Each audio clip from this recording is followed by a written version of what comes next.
पेठवडगाव येथील कोल्हापूर रोडवर असणाऱ्या सचिन दत्तात्रय कदम यांच्या बंद घराच्या दरवाजाचं कुलूप तोडून 20 तोळे सोन्याचे दागिने व रोख रक्कम 2 लाख असं सुमारे 8 लाखांचा ऐवज लंपास केला।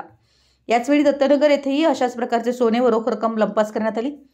पेठवडगाव येथील कोल्हापूर रोडवर गणेश मंदिरासमोर सचिन दत्तात्रय कदम राहतात। पुणे येथे नातेवाईकांचे लग्न असल्याने ते शुक्रवारी दुपारी घराला कुलूप लावून सहकुटुंब पुण्याला गेले होते।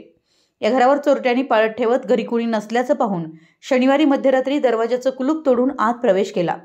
घरातील तिजोरी कटावणीने उचकटली, आतील साहित्य विस्कटण्यात आलं, लॉकर तोडण्यात आले। लॉकरमधले 2 नेकलेस, कोल्हापुरी साज, चेन, 2 मोठ्या अंगठ्या, 8 लहान अंगठ्या, मोहनमाळ असे सुमारे 20 तोळे सोन्याचे दागिने व आई सुमन कदम यांच्या पेन्शनचे काढून आणलेले 2 लाख रुपये इतकी रक्कम असा सुमारे 17 ते 18 लाख रुपयांचा ऐवज चोरट्यांनी लंपास केला। अशाच पद्धतीने दत्तनगर येथील बाबासो नामदेव पाटील हेही आपल्या कुटुंबियांसह शाहूवाडी तालुक्यातील विरळे या ठिकाणी गेले होते। त्यांच्या लगतच्या घरांना कड्या घालण्यात आल्या। त्यांच्याही घराचं कुलूप तोडून तिजोरी कटावणीने उचकटून तिजोरीतील 4 ग्रॅमची अंगठी, सोन्याचे मणी व रोख रक्कम 17,000चा पाऊण लाख रुपयांचा ऐवज लंपास करण्यात आलाय। वडगाव पोलीस ठाण्याचे पोलीस निरीक्षक विलास भोसले, स्थानिक गुन्हा अन्वेषणचे पोलीस निरीक्षक रवींद्र कळमकर, सहाय्यक पोलीस निरीक्षक कैलास कोडक यांच्या पथकानं घटनास्थळी भेट दिली। श्वान पथक व ठसे तज्ञांना पाचारण करण्यात आलाय। याबाबत वडगाव पोलिसात गुन्हा दाखल करण्याचं काम सुरू आहे।